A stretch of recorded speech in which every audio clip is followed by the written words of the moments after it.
Я делюсь, как мой младший сын проводит лето в итальянских летних лагерях. Морские, бывают лесные, городские, самые разные направленности, делают тематические смены.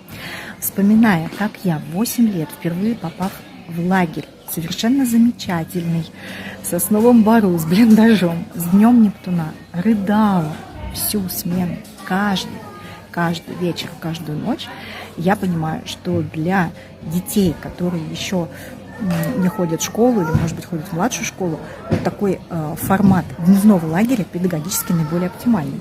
Ну и плюс я все-таки методолог образования, специалист по возрастному развитию, и хочу с вами продолжить разговор об итальянском образовании уже с точки зрения школы, которая у нас приближается и приближается. Поэтому оставайтесь на связи, будут рилсы, будут прямые эфиры про итальянскую школу, как она устроена, насколько подходит вашему ребенку.